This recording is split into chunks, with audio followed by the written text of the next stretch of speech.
السلام علیکم ورحمۃ اللہ وبرکاتہ۔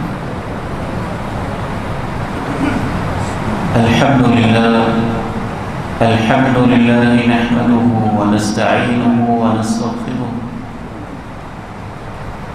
ونعوذ باللہ من شرور انفسنا ومن سیئات اعمالنا، اشہد ان لا الہ الا اللہ وحدہ لا شریک لہ وأشهد أن محمدًا عبده ورسوله صلى الله عليه وعلى آله وصحبه وسلم. اللهم صل على محمد وعلى آل محمد كما صليت على إبراهيم وعلى آل إبراهيم إنك حميد مجيد. اللهم بارك على محمد وعلى آل محمد كما باركت على إبراهيم وعلى آل إبراهيم إنك حميد مجيد. رب اشرح لي صدري ويسر لي أمري واحلل عقدة من لساني يفقهوا قولي.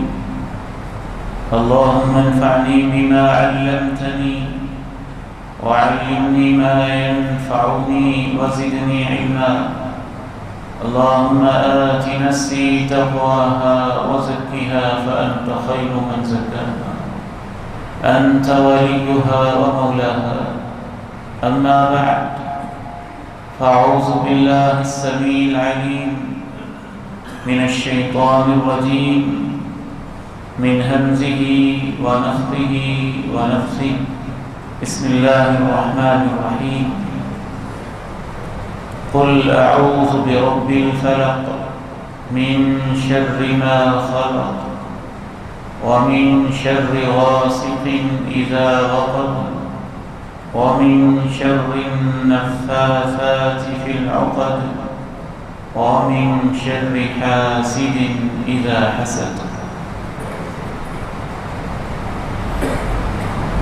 انتہائی قابل احترام بھائیوں، قابل تکریم سفید ریش بزرگوں، قابل شفقت میرے عزیزوں، حیا و عفت کی پیکر ماں، بہنوں اور بیٹیوں،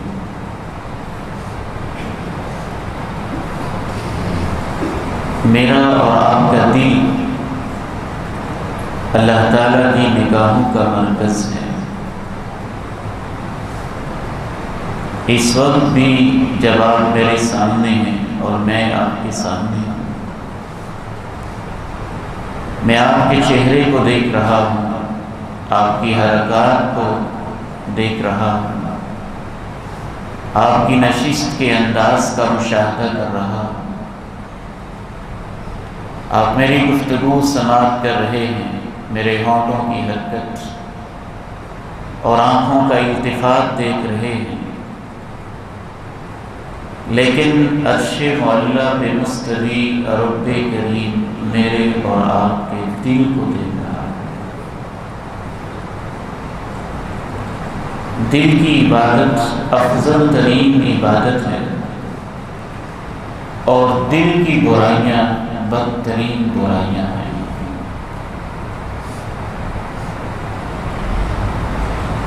انبیاء کرام رضوان اللہ علیہم اجمعین کی محنتوں کا بھی اصل مرکز انسان کا دل ہوتا ہے۔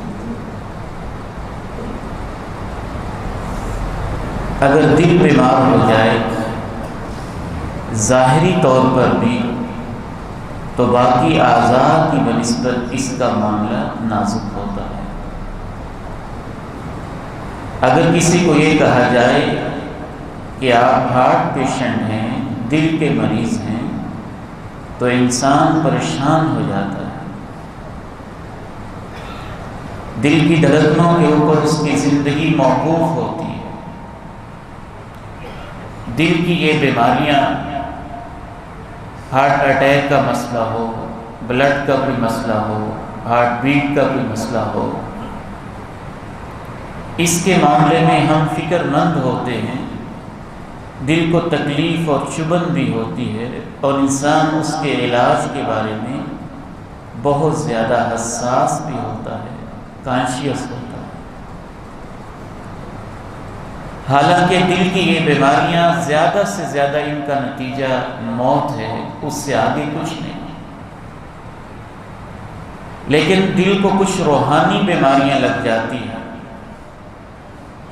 تکبر کی بیماری لگ جاتی ہے، انانیت کی بیماری لگ جاتی ہے، شرک کی بیماری لگ جاتی ہے، فخر کی بیماری لگ جاتی ہے، غرور کی بیماری لگ جاتی ہے، جہالت کی بیماری لگ جاتی ہے، شہوت پرستی کی بیماری لگ جاتی ہے، حب دنیا کی بیماری لگ جاتی ہے، حب جاہ کی بیماری لگ جاتی ہے، زر پرستی کی بیماری لگ جاتی ہے، شہرت پرستی کی بیماری لگ جاتی ہے، حرص و ہوس کی بیماری لگ جاتی ہے۔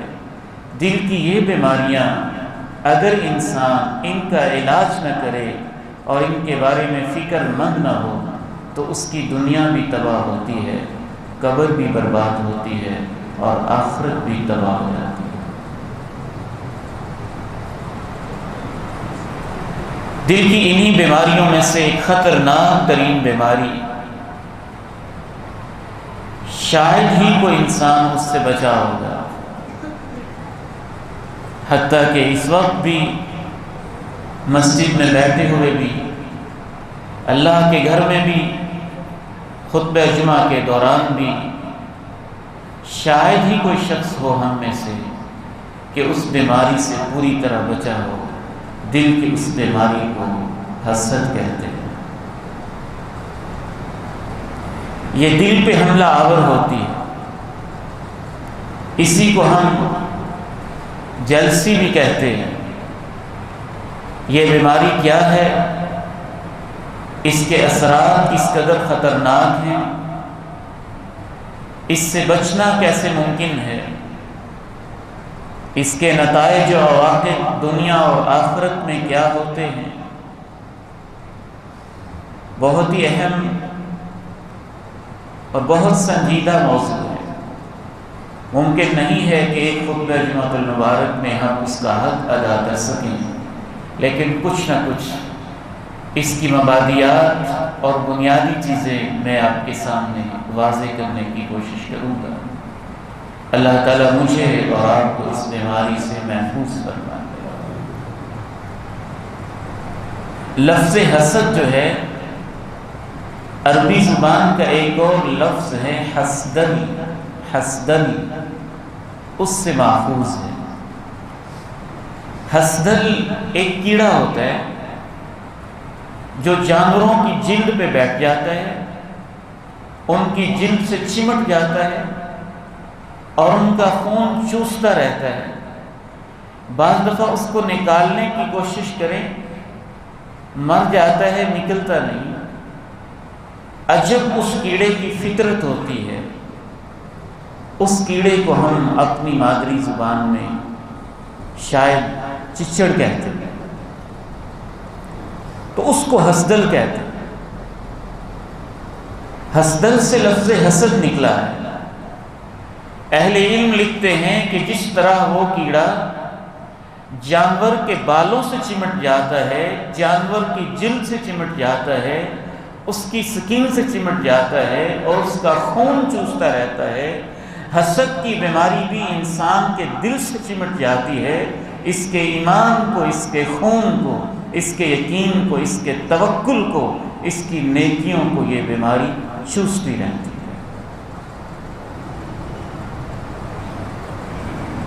اصطلاحی معنی میں حسد کی تعریف اور حسد کی ڈیفینیشن علماء نے یوں کی ہے: تمنی زوال النعمہ، دل میں یہ خواہش رکھنا کسی گروپ کو، کسی گروہ کو، کسی فرد کو، کسی انسان کو، کسی ادارے کو، کسی شخصیت کو وہ نعمت نہ ملے، اس سے چھن جائے یا اس سے مٹ جائے یا اس سے ختم ہو جائے، اس کے پاس وہ نعمت کیوں ہے؟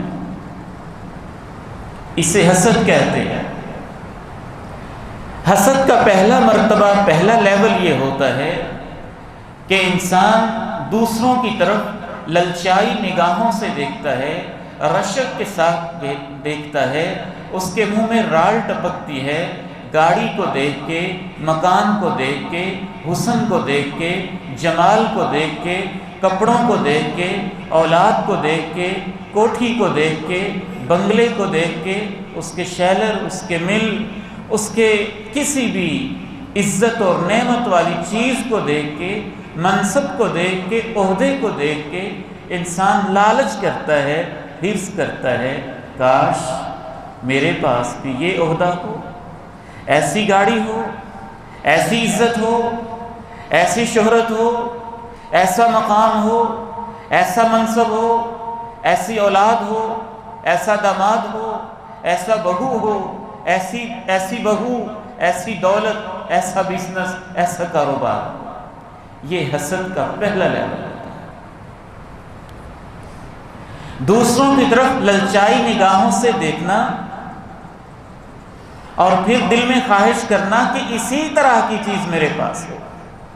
ایک ہے کسی کو دیکھے بغیر اللہ سے نعمتیں مانگنا، کسی کی کار کو دیکھے بغیر اللہ سے دعا کرنا، اللہ مجھے اس نعمت کی ضرورت ہے تو عطا کر دے۔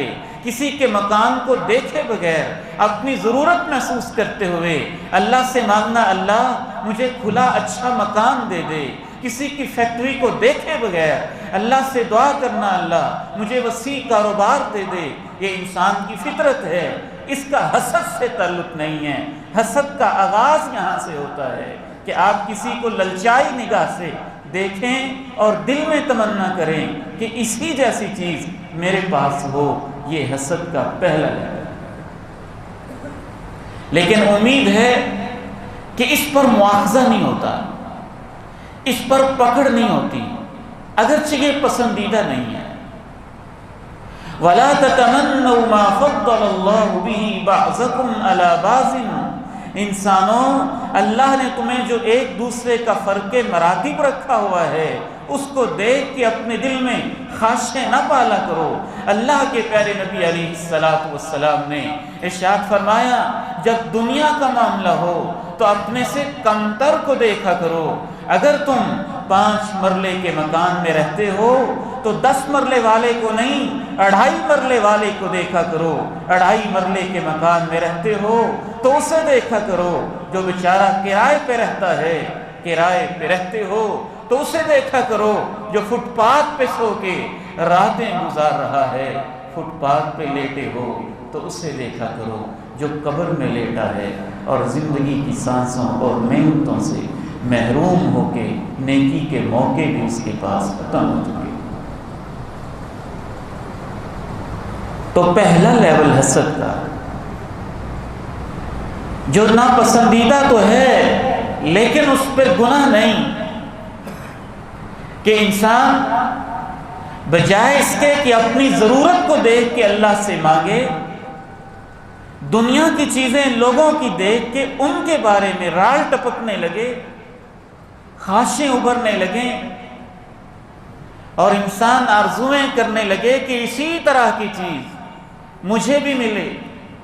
یہ ناپسندیدہ اس لیے ہے کہ جب اس کو پھر یہ چیز نہیں ملتی ہے تو اس سے اگلا لیول حسد کا، دوسرا لیول شروع ہوتا ہے، جس میں انسان یہ خواہش کرنے لگتا ہے کہ اللہ اگر اس جیسی مجھے نہیں ملتی ہے تو یہی مجھے مل جائے، اس سے چھن جائے مجھے مل جائے، اس سے لٹ جائے مجھے مل جائے، اس کی عزت خاک میں مل جائے اور مجھے یہ نصیب ہو جائے، اس کا کاروبار اس کے ہاتھوں سے نکل کے میرے ہاتھوں میں آ جائے، اس کا بزنس اس کی دسترس سے نکل کے میرے ہاتھوں میں آ جائے، اس کا رشتہ اس جگہ سے ٹوٹ کے یہ مجھے مل جائے، یہاں ایسے ہو جائے وہاں ایسے ہو جائے۔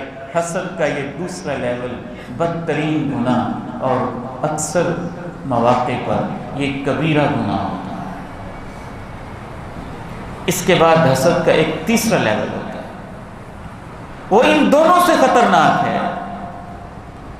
اس میں انسان اس قدر بد فطرت، بد دینت اور کمینہ صفت اور نچلی سطح پہ گر جاتا ہے، اخلاقی گراوٹ کا اتنا شکار ہو جاتا ہے اور اس قدر اس کے اندر خست، دنات اور کمینگی پیدا ہو جاتی ہے کہ وہ یہ سوچتا ہے حسد کی آگ میں جل جل کے، اللہ مجھے ملے یا نہ ملے یہ میرا مسئلہ نہیں ہے، بس اس کے پاس نہ رہے، بے شک مجھے نہ ملے لیکن اس کے پاس نہ رہے، ایسی کوٹھی مجھے ملے یا نہ ملے میرا مسئلہ نہیں، اس کے پاس نہ رہے، میرا کاروبار اس طرح سے ترقی کرے یا نہ کرے اس کا نہ کرے۔ یہ حسد کا تیسرا بدترین درجہ ہوتا ہے۔ دل کی یہ بیماری دل کو لگتی ہے، دل کا روگ بن جاتی ہے، دل کے ساتھ چمٹ جاتی ہے، دل کا خون چوسنے لگتی ہے۔ اہل علم لکھتے ہیں کہ حسد کرنے والا انسان سب سے پہلا نقصان اپنی ذات کا کرتا ہے۔ وہ چیزیں جو اللہ نے لوگوں کی خوشیوں کا ذریعہ بنائی ہیں، دولت سے انسان کو خوشی ملتی ہے، نیک اولاد سے انسان کو فرحت میسر ہوتی ہے، صالحہ بیوی سے انسان کو زندگی میں راحت ملتی ہے، اچھی اچھی چیزوں سے انسان کو آنکھوں کی ٹھنڈک میسر آتی ہے، یہ حاسد آگ کے اندر جلنے والا ایسا انسان ہے جن نعمتوں کو اللہ نے خوشیوں کا ذریعہ بنایا ہے، وہی نعمتیں اس بیچارے کے لیے غم اور دکھ کا اور دل کی کڑن کا ذریعہ ہوتی ہے۔ انسان نعمتوں کو دیکھ کے خوش ہوتا ہے، یہ نعمتوں کو دیکھ کے کڑتا رہتا ہے۔ انسان نعمتوں کو دیکھ کے الحمدللہ کہتا ہے، یہ نعمتوں کو دیکھ کے غیظ و غضب کا شکار ہوتا ہے، پھر اس کے غیظ و غضب کا اثر اس کی صحت پہ پڑتا ہے، اس کی طبیعت پہ پڑتا ہے، اس کے مزاج پہ پڑتا ہے، اس کی عادتوں پہ پڑتا ہے، اس کی باتوں پہ پڑتا ہے، اس کے لہجوں پہ پڑتا ہے، اس کی حرکتوں پہ پڑتا ہے، اس کے رویوں پہ پڑتا ہے، اس کے کردار پہ پڑتا ہے، اس کی باتوں پہ پڑتا ہے، اس کی ڈیلنگ پہ پڑتا ہے۔ دوسرا نتیجہ یہ ہوتا ہے کہ یہ حاسد انسان اپنے حسد کے ساتھ معروف ہو جاتا ہے اور لوگ اس سے نفرت کرنے لگتے ہیں، کہتے ہیں عجیب انسان ہے۔ نعمتیں دیکھ کے لوگ خوش ہوتے ہیں، مبارکبادیں دیتے ہیں، تہنیت کے پیغام دیتے ہیں، دعائیں دیتے ہیں، سلامتی اور برکت کے الفاظ اللہ کے ہاں ادا کرتے ہیں، وہ خوشی سے نہائے جاتے ہیں۔ اور یہ عجیب انسان ہے کہ جب بھی کسی کو نعمت ملتی ہے یہ کڑتا ہی جاتا ہے، یہ کڑتا ہی جاتا ہے، جلتا ہی جاتا ہے۔ لوگوں میں اس کی جلسی، اس کا حسد اللہ کی طرف سے، پھر لوگوں میں اس کے دل، اس کے بارے میں لوگوں کے دلوں میں نفرتیں پیدا ہوتی ہیں، قابل نفرت انسان بن جاتا ہے۔ تیسرا نقصان بہت بڑا نقصان ہے، حسد کرنے والا انسان براہ راست اللہ پہ اعتراض کرتا ہے اور اللہ کو چیلنج بھی کرتا ہے اور اللہ سے دشمنی بھی کرتا ہے۔ ایمانداری کے ساتھ بتائیے، اپنے ضمیر پہ ہاتھ رکھ کے، دل پہ دستک دے کے، اپنے من میں ڈوب کے فیصلہ کیجئے، کسی کو اچھی اولاد دیتا ہے تو کون؟ عزتیں دیتا ہے تو کون؟ مقام دیتا ہے تو کون؟ مال سے نوازتا ہے تو کون؟ صحت دیتا ہے تو کون؟ اچھا مقام دیتا ہے تو کون؟ دنیا کی نعمتیں دیتا ہے تو کون؟ نعمتیں دینے والا تو اللہ ہے۔ جب وہ ان نعمتوں پہ کڑتا ہے تو وہ اس بندے پہ ناراض نہیں ہوتا، وہ اللہ پہ اعتراض کرتا ہے۔ گویا یہ ظالم اللہ کو ڈکٹیٹ کرنا چاہتا ہے کہ اللہ فیصلے تو نہیں کرے گا، کس کو کیا ملنا ہے، فیصلہ یہ کمینہ صفت انسان کہتا ہے میں کروں گا، کس کو کیا ملنا ہے۔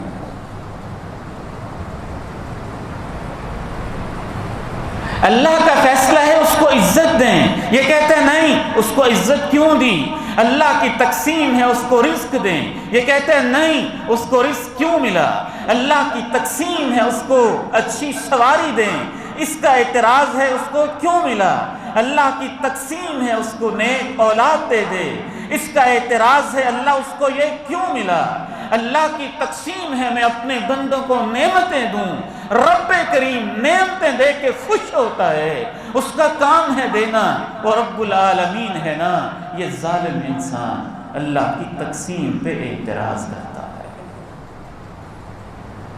اس کو یہ کیوں ملا، اس کو یہ کیوں ملا، اس کو یہ کیوں ملا، اس کو یہ کیوں ملا۔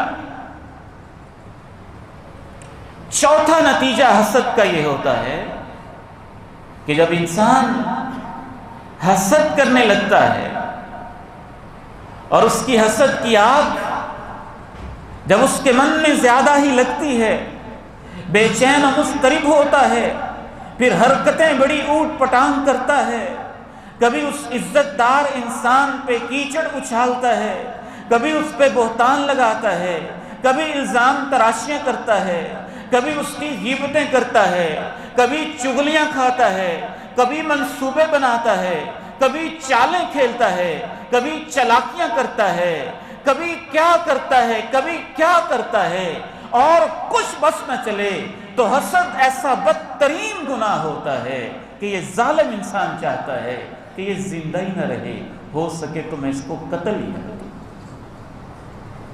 یہ کیوں یہاں ہے؟ اسی لیے اہل علم، مفسرین، شارحین لکھتے ہیں کائنات کی ساری برائیاں جہاں اللہ تعالیٰ نے بیان کی، ان سب برائیوں کے آخر میں اللہ نے حسد کا بیان کیا۔ قل اعوذ برب الفلق، آپ کہا کیجئے اللہ تو صبح کا رب ہے، میں تیری حفاظت میں آتا ہوں۔ من شر ما خلق، تمام مخلوقات کے شر سے، تمام مخلوقات میں سانپ کا زہر بھی ہے، مخلوقات میں بچھو کا کاٹنا بھی ہے، مخلوقات میں شیر کی درندگی بھی ہے، مخلوقات میں چیتے کا پھاڑنا بھی ہے، مخلوقات میں تمام کے تمام درندے بھی ہیں، مخلوقات میں تمام بیماریاں بھی ہیں، مخلوقات میں تمام اذیت ناک تکلیف دہ چیزیں بھی ہیں، مخلوقات میں ڈاکو چور بھی ہے، مخلوقات میں عزت کے لٹیروں کی شرارتیں بھی ہیں۔ قل اعوذ برب الفلق، اللہ تو صبح کا رب ہے، اندھیری رات کے پردے علیحدہ کر کے سپیدہ سحر کو، صبح کی روشنی کو ان سے نمودار کر دیتا ہے، تو اتنی قدرتوں والا مخلوقات کے اندر جو برائی ہے میں اس سے تیری حفاظت میں آتا ہوں اے اللہ۔ وَمِن شَرِّ غَاسِقٍ إِذَا وَقَبَ، رات کا اندھیرا جب چھا جاتا ہے تو رات کے اندھیرے میں جو برائیاں ہوتی ہیں، جو ڈاکو ڈاکے ڈالتے ہیں، جو عزتوں کے لٹیرے عزتیں لوٹتے ہیں، جو مختلف قسم کے لوگ مختلف شرارتیں کرتے ہیں، ان سے میں تیری حفاظت میں آتا ہوں۔ وَمِن شَرِّ النَّفَّاثَاتِ فِي الْعُقَدِ، تیری کچھ مخلوقات وہ ہیں جو دکھائی نہیں دیتی، اور کچھ بندے وہ ہیں جو ان سے مدد لے کے جادو کرتے ہیں، گرے لگاتے ہیں، پھونکے لگاتے ہیں، طرح طرح کے منتر ٹونے ٹوٹکے کرتے ہیں، کالے علم اور پتہ نہیں کیا کیا خباستیں کرتے ہیں، ان کی شرارتوں سے بھی میں تیری حفاظت میں آتا ہوں۔ تین قسم کی شرارتیں ہوگی، ساری مخلوقات کے شر سے تیری حفاظت میں آتا ہوں، رات کے اندھیروں کے شر سے تیری حفاظت میں آتا ہوں، جادو کرنے والے گروں میں پھونکنے والوں کے شر سے تیری حفاظت میں آتا ہوں۔ آخر میں کہا وَمِن شَرِّ حَاسِدٍ إِذَا حَسَدَ، حاسد کے شر سے جب وہ حسد کرنے لگے میں تیری حفاظت میں آتا ہوں۔ اہل علم نے قرآن مجید کی اس سورت سے یہ نکتہ، خوبصورت علمی نکتہ، دقیق نکتہ تدبر کر کے تأمل کر کے نکالا کہ یہاں جو برائیاں ہیں ایک ترتیب سے بیان کی جا رہی ہیں، مخلوقات کے شر پہلی برائی، پھر ان میں سے مخلوقات میں ساری برائیاں آ جاتی ہیں، لیکن خصوصی طور پہ اللہ نے پھر دوسرے نمبر پہ بیان کیا رات کے اندھیروں کے شر سے، پھر ان میں سے جادو کا شر بیان کیا، پھر مخلوقات کے شر میں سے سب سے گندی برائی اور سب سے خطرناک برائی جو کسی کو چین نہیں لینے دیتی اور اکثر جس میں انسانی جس سے خالی نہیں ہوتے، حسد ہے، آخر میں اس کا تذکرہ کیا۔ اس کی یہ وجہ بھی ہے کہ بعض دفعہ باقی برائیاں جو ہمیں نظر آ رہی ہوتی ہیں، ہمیں نظر آ رہا ہے لڑائی، ہمیں نظر آتا ہے مقدمہ، ہمیں نظر آتا ہے جھگڑا، ہمیں نظر آتا ہے قتل، ہمیں نظر آتا ہے خون، ہمیں نظر آتا ہے دنگا فساد، ہمیں نظر آتا ہے غیبت چغلی، ہمیں نظر آتی ہے جادو ٹونا، لیکن ان کے پیچھے اصل وجہ اکثر برائیوں میں حسد ہوتا ہے، اس لیے بھی اینڈ پہ حسد کا تذکرہ کیا۔ تو یہاں تک امید ہے آپ کے سامنے یہ بات واضح ہوئی۔ حسد کسے کہتے ہیں؟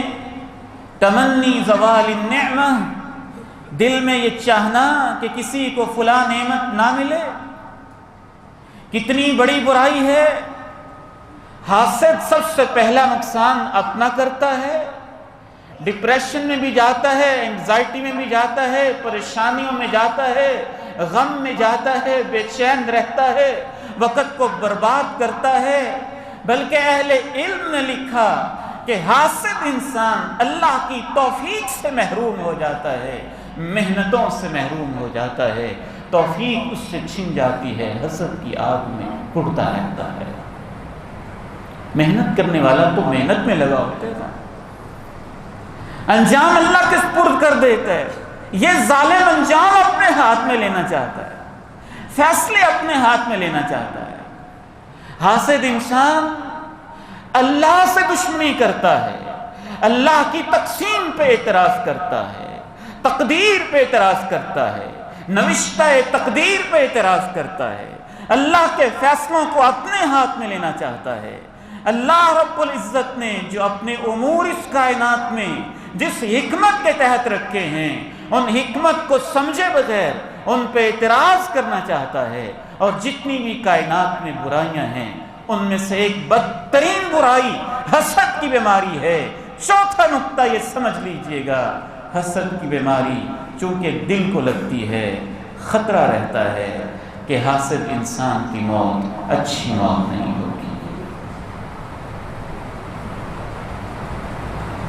جو تھوڑی بہت وہ نیکیاں کرتا ہے، ان کو اپنے ہاتھوں برباد کر کے جاتا ہے، ضائع کر کے جاتا ہے۔ اللہ کے پیارے نبی علیہ الصلوۃ والسلام نے ارشاد فرمایا، دب الیکم داء الامم قبلکم، اے میری امت کے لوگوں، مجھے ڈر لگتا ہے تمہارے اندر بھی وہ بیماری آ گئی جو پہلی امتوں کو بیماری لگی تھی، الحسد والبغضاء، حسد اور بغض، حسد اور بغض۔ پھر آپ نے ارشاد فرمایا، ہی الحالقہ، یہ اس طرح کی طرح موڑنے والی بیماریاں ہیں، موڑ دینے والی بیماریاں ہیں، صفایا کرنے والی بیماریاں ہیں۔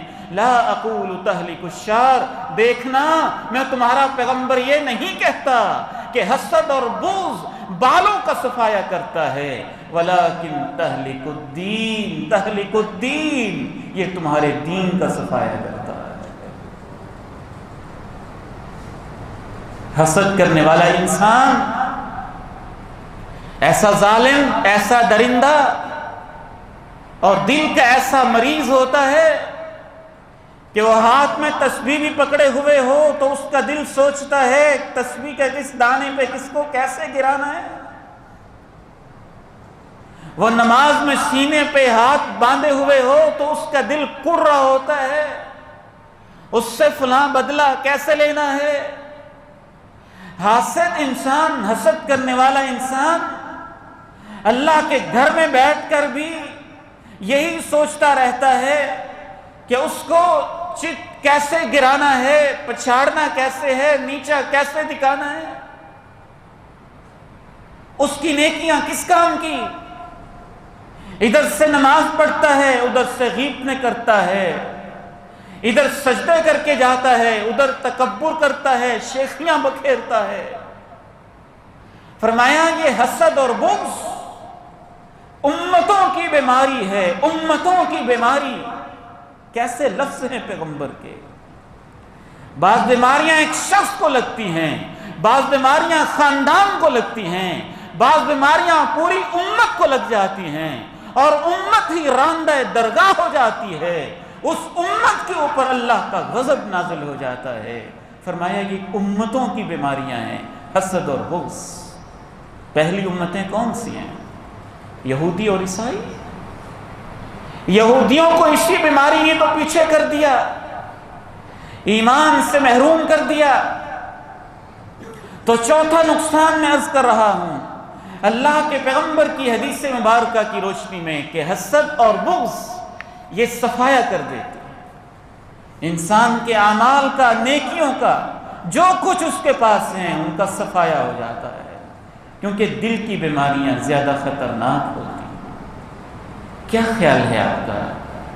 آپ سیب کھائیں، آپ انار کھائیں، آپ امرود کھائیں، آپ جوسز پئیں، آپ ڈرائی فروٹ کھائیں، اچھی اچھی چیزیں آپ کھائیں، لیکن آپ دل کے مریض ہوں تو کوئی چیز لگتی ہی نہیں ہے، سب کی سب ادھر ادھر ہی ضائع ہو جاتی ہیں، ساری محنتیں اکارت ہو جاتی ہیں، چونکہ آپ کے دل کو پرابلم ہوئی ہے۔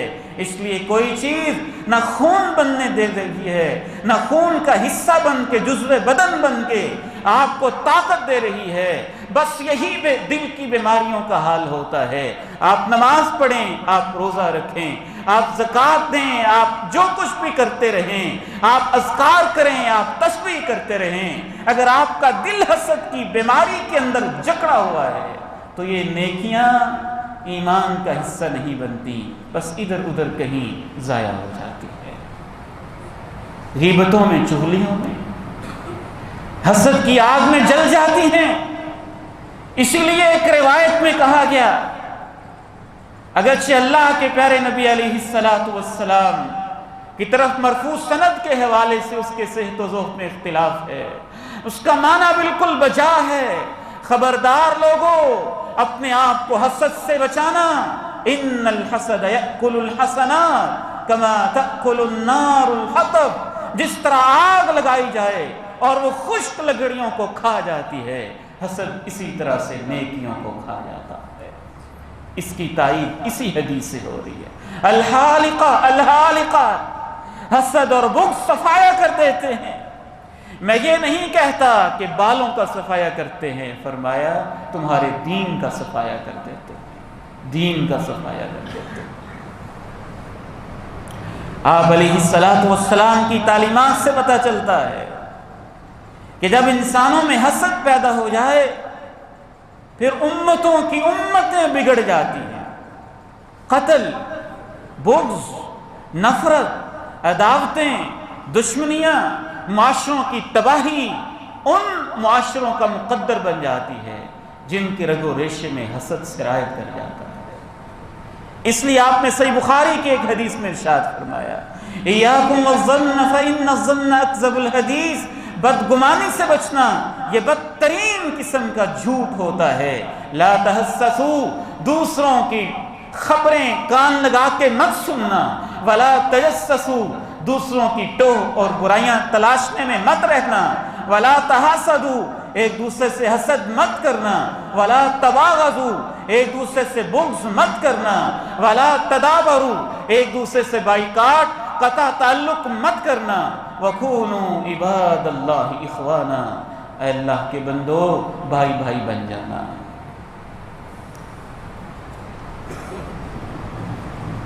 آسمانوں پر سب سے پہلا گناہ حسد کا ہوا تھا، اور کرۂ ارضی کے اوپر بھی سب سے پہلا گناہ حسد کا گناہ تھا۔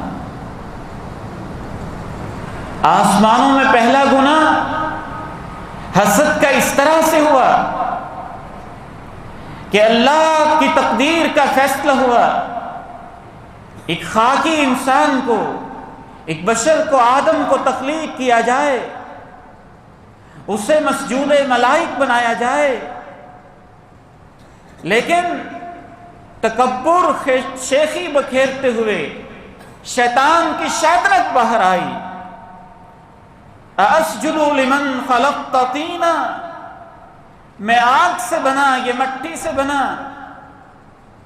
آگ میں ایک اٹھان ہے، آگ میں ایک روشنی ہے، آگ میں ایک پرواز ہے، آگ کے شعلوں میں ایک لطافت ہے، مٹی میں ایک کثافت ہے، وہ نیچے گرتی ہے.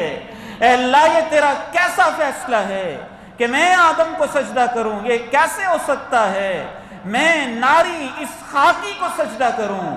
اسجد لمن خلقت طینا. فلسفے اس نے یہی بکھیرے تھے اور اندر سے وہ حسد کا مارا ہوا تھا کہ آدم کو یہ عزت کیوں ملے، آدم کو یہ مقام کیوں ملے. وہ ظالم کیا جانتا تھا کہ یہ آدم تو وہ ہے جس کی نسل سے اللہ نے دونوں جہانوں کے سردار اور آمنہ کے لال کو پیدا فرمانا ہے. ابراہیم و نوح، موسیٰ و عیسیٰ جیسے پیغمبروں نے اس کی ذریت سے جنم لینا ہے، جنتوں میں اس نے بسیرا کرنا ہے. رب کریم نے ہاتھوں سے اس کا خمیر تیار کیا ہے اور اس کو اللہ کے مبارک ہاتھ لگے ہیں. تو آسمانوں میں سب سے پہلا گناہ جو شیطان نے کیا، حسد کی بنا پر کیا، اور اس کرۂ ارضی کے اوپر سب سے پہلا گناہ آدم کے ایک بیٹے قابیل نے اپنے بھائی حابیل کو قتل کیا اور خون بہایا، اور سب سے پہلے اس نے ایک ناحق قتل کیا. قیامت تک جتنے بھی قتل ہوتے ہیں قابیل کے نامہ اعمال میں ان کا گناہ برابر کا لکھا جاتا ہے، اور اس ظالم قابیل نے یہ گناہ حسد کی آگ کی وجہ سے کیا.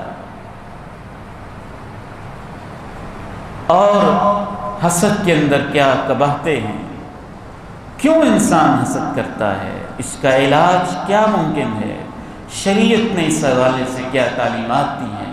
انشاءاللہ ہماری یہ گفتگو جاری ہے. آئندہ خطبہ جمعہ میں اس موضوع کو اللہ کی توفیق سے مکمل کیا جائے گا. اس دعا کے ساتھ میں اجازت چاہتا ہوں کہ اللہ تعالیٰ مجھے اور آپ کو حسد کی بیماری سے محفوظ فرمائے. وآخر دعوانا ان الحمد للہ